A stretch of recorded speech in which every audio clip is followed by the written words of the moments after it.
Staying in touch is just a few clicks away. Get the latest news from a Catholic perspective and so much more. Become a RealCatholicTV.com premium member today. Catholic News Roundup is brought to you in part by PewSitter.com, your online Catholic newspaper for the third millennium. CatholicMediaCoalition.org, in line with the Church, online with the world. And TheAmericanCatholic.com, politics and culture from a Catholic perspective.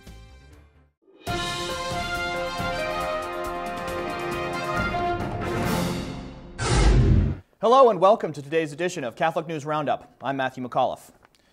Texas Takedown. The Lone Star State lawmakers are defunding Planned Parenthood at the expense of losing federal Medicaid altogether, making the message to America's abortion machine loud and clear: don't mess with Texas.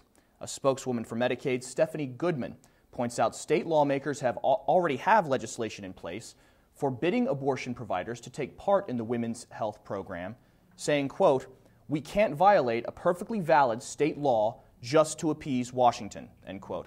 Obama has made it very clear that cutting ties with the abortion giant will be a deal breaker for the $40 million per year Medicaid program.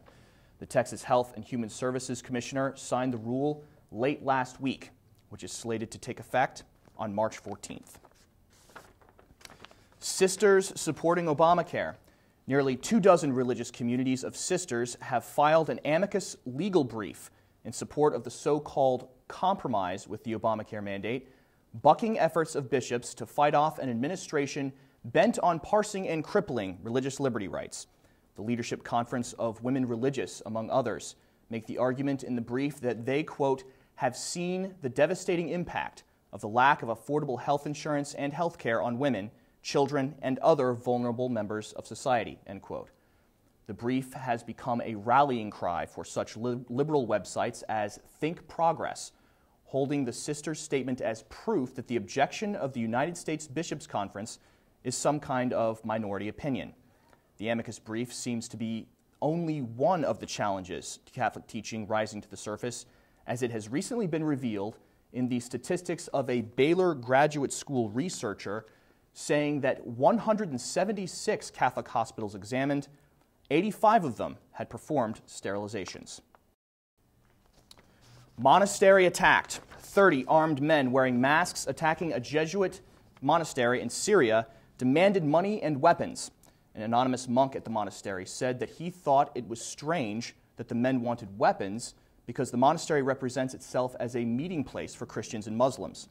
The Maronite Archbishop of Damascus, the Very Reverend Samir Nassar, says that the situation in the country is spiraling out of control because of what he calls armed opposition, due to Syria being a focal point of international conflict. Stay with us. We'll be back in just a few seconds.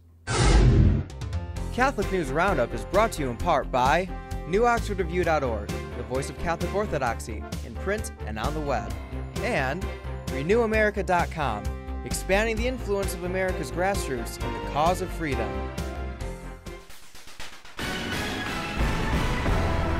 Mitt Romney is gaining ground, reclaiming a slight lead over Rick Santorum since the beginning of the weekend, as the clock ticks down to the Michigan primary tomorrow.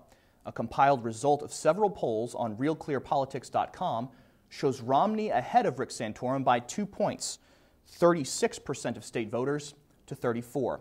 This is a close race compared to Romney's 2008 victory to win Michigan, while some say that even if Romney does win this primary, he will be questioned later on down the road by many, since he could not dominate his own home state.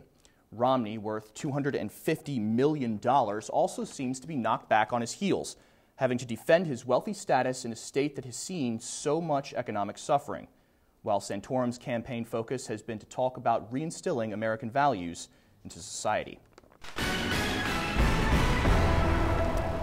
Gay marriage goes to school.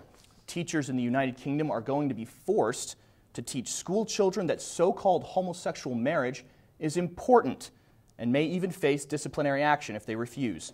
What's happening in schools is only the tip of the iceberg, as some government officials push to redefine marriage as not limited to the union between one man and one woman, but raise gay partners to the same level.